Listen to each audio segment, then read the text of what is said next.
Salut mes petites sondes lambda. Aujourd'hui, j'ai volé la voiture de la femme à Bruce Banner. Alors avant qu'il commence à devenir tout vert et qu'il s'énerve, on va présenter ce petit bolide. N'hésitez pas à liker la vidéo, bien sûr, comme d'habitude, vous abonner, mettre la petite cloche de notification. Et c'est parti pour un Macan GTS.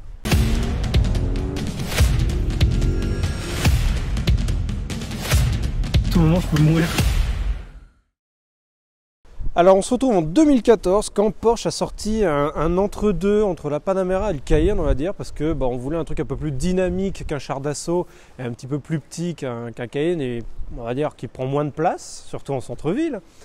Donc du coup, en 2014 on a la sortie du Macan et là on a la version 2, donc la phase 2 surtout, avec un moteur qui a été revisité. On a le bloc moteur, on va dire, du Macan Turbo. On passe sur un V6 2,9 litres biturbo qui marche très très bien, qui a 350 chevaux, 570 Nm de couple et un 0 à 100 en 4 secondes 7. C'est phénoménal pour ce petit gabarit de quand même un beau bébé de 2 tonnes quand même. Le look c'est très simple, on reprend un peu les codes du premier Macan, sauf que l'avant a été retravaillé quand même de manière assez significative. On a une petite signature lumineuse ici, les feux ont été revus également. Notre plaque Supercar Suisse, n'hésitez pas à nous suivre sur Instagram, Supercar Suisse bien évidemment. PJR.59 pour moi et notre petit ASXi derrière la caméra. Donc pour l'avant, voilà, le pare-choc qui a été revu, le capot c'est la même recette que l'ancienne phase.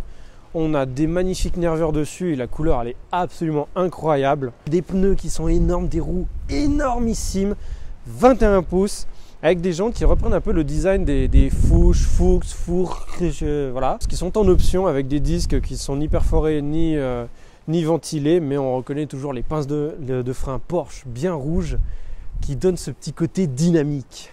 Apparition mystique de l'arrière, toujours la même recette encore une fois, sauf que là on a un bandeau lumineux un petit peu à la Star Wars à l'arrière. Les feux ont été passés en blanc, c'est une option, on peut les avoir en rouge ou alors teintés complètement. Moi je trouve que ça donne un petit coup de tranchant, on va dire, avec le vert qui est absolument magnifique. Écriture Porsche qui est complètement fixe, on n'est pas sur des inserts par exemple juste là, donc Macan GTS ou Macan pour certains gens bizarres. On a un diffuseur qui est on va dire un petit peu travaillé mais qui est plus là pour la déco. Par contre on a 4 vraies sorties de pot qui sont assez on va dire bruyantes et qui vont laisser chanter le V6 qu'on va entendre tout de suite. Et puis nous voici donc du coup au volant du Macan GTS phase 2. Mon ressenti déjà tout de suite, c'est qu'on est dans une voiture qui est assez haute, mine de rien. Donc comme je l'avais dit, c'est un gabarit entre le Cayenne et la Panamera. Ce qui fait que là, pour le coup, pour avoir à peu près conduit tous les modèles chez Porsche, j'ai l'impression d'être dans une grosse Panamera, un petit peu plus relevée. C'est pas non plus une position comme dans un camion, genre dans un classe G. C'est quand même déjà un petit peu plus typé sport, un petit peu plus agréable quand même. Puis voilà, là on est en mode confort, il n'y a rien de violent ni rien, c'est très très léger, tout va bien. On voit quand même qu'on a un petit peu de répondant à la pédale mais sans trop taper dedans. Et puis voilà, c'est du Porsche au niveau qualité, c'est vraiment top top top. Les plastiques, il n'y en a pas de trop.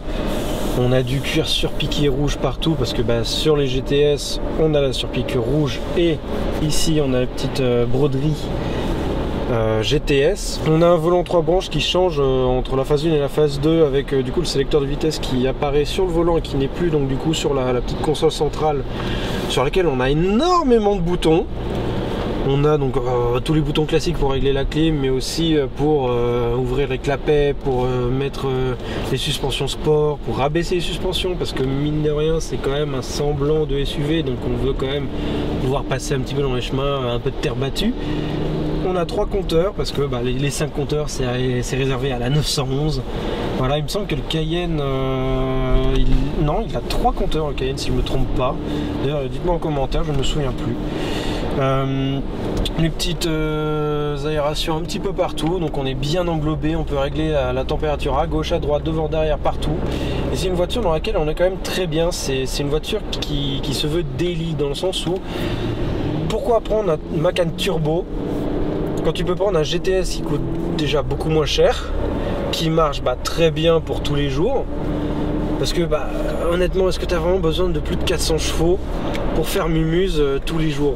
Si tu veux une voiture puissante, bah, tu prends une 911 GT3. D'ailleurs la vidéo est disponible, n'hésitez pas à la regarder, à mettre un petit pouce bleu et abonner à la vidéo, à la chaîne pardon. En confort, la sonorité est pas trop mal. On va ouvrir les pots. Toc, on met en sport plus parce qu'on a sport plus. Et on a des palettes au volant. On sent que là la voiture est un petit peu plus réactive, on va dire. Ça, on a des petites pétarades, c'est sympa. La sonorité n'est pas trop présente dans l'habitacle parce qu'encore une fois on est sur une voiture qui se veut confortable. La boîte PDK 7 rapports toujours aussi efficace. Vraiment elle passe le rapport à un fragment de seconde. Tac comme ça. C'est vraiment impressionnant. Moi c'est PDK, j'ai toujours adoré. Et après bah voilà, on a une vitesse qui monte jusqu'à 280 km/h. En Allemagne toujours évidemment, bien sûr, hein, on ne veut pas perdre notre permis. Et puis bah voilà, comme je l'ai dit, c'est une voiture confortable. On a un petit peu moins de 500 litres dans le coffre. De mémoire, on a 488 litres. C'est un petit peu plus petit qu'un X3, mais c'est quand même assez suffisant pour partir en week-end, partir même en vacances pendant une semaine ou deux sans problème. On peut prendre jusqu'à 5 personnes dans la voiture, sauf qu'à l'arrière, ça va commencer à être un petit peu serré, on va dire. 5 personnes c'est serré, 4 personnes ça va. On a la place au niveau de la tête, on a la place au niveau des jambes, on a un petit pack chrono pour te rappeler que tu es dans un truc assez dynamique. Et après bah, la voiture est quand même très sympa. Ah, j'ai une petite pétarade. On a voilà, un véhicule qui est un peu couteau suisse, un peu passe-partout. Il fait tout. Moi c'est un véhicule que j'adore. Au début je n'aimais pas du tout le Macan. J'ai toujours détesté le look qu'il avait, blablabla, etc. Je me disais ça sert à rien. Si tu veux un 4x4 tu prends un Cayenne. Si tu veux une berline tu prends une Panamera, mais tu prends pas un entre-deux. Et puis j'ai un ami qui s'est acheté le Macan GTS première génération phase 1. Et ben, il me l'a prêté et j'ai adoré cette voiture parce que ben, on a quand même assez de puissance. Oh les petites pétarades. On a assez de puissance pour tous les jours. Moi qui avait à l'époque encore ma classe S qui faisait bah, la même puissance d'ailleurs mais avec un V8. Là on était sur un V6 3 litres. Là on est sur 2 litres 9 du Macan Turbo, même bloc moteur. Et en fait bah, j'ai adoré cette voiture parce que c'est une voiture qui bah, si tu conduis gentiment, tu es dans les 9-10 litres, plus 10 litres quand même, 10-11. Mais ça reste raisonnable pour une voiture qui sort quasiment 400 chevaux quand même. C'est quand même très très bien pour tous les jours. Puis bah, le turbo, tu n'en as pas spécialement besoin pour tous les jours. Quitte à prendre un véhicule puissant, tu prends une 911, tu prends un truc qui a un peu plus de répondants. Et sinon, bah, tu prends quelque chose de plus léger ou quoi. Faut savoir. Mais moi, je trouve que c'est un entre-deux parfait. Et puis, bah voilà. Pourquoi prendre un Macan normal avec un 4 cylindres qui va se traîner, sachant que c'est encore une voiture qui fait 2 tonnes, c'est quand même très lourd. On le sent, pas forcément à la direction, mais on le sent dans les virages. D'ailleurs, on est très très bien maintenu dans les sièges en cuir, magnifique. On est très bien maintenu, on peut modifier un petit peu comme tu veux, serrer un peu plus là, l'assise, tout. C'est vraiment c'est très bien pensé, moi je trouve. On a aussi tout ce qui est gadget de type l'écran qui est entièrement tactile. Sur la phase 2 il est un petit peu plus large avec l'Apple CarPlay qui est disponible. On a des inserts en alu brossé un petit peu partout, c'est très très beau. On n'est pas sur de l'alu vraiment gris clair, tout bête. Là on est sur un alu qui est un petit peu plus gris anthracite noir. Les freins marchent très bien, je viens de le découvrir. Et puis bah voilà, c'est une voiture qui est très très très sympa. On va essayer de se faire un petit plaisir. Si je peux avoir un petit dégagement de route là. Non, je ne peux pas. Mais voilà, c'est une voiture qui est très agréable. Tu peux avoir le volant chauffant, l'essai chauffant, tu peux vraiment avoir tout ce qui est pour une utilisation de tous les jours et vraiment une routière, un truc assez sympa. On va jusqu'à 7000 tours, on n'est pas sur une 911 qui va monter à 9000 tours ou quoi.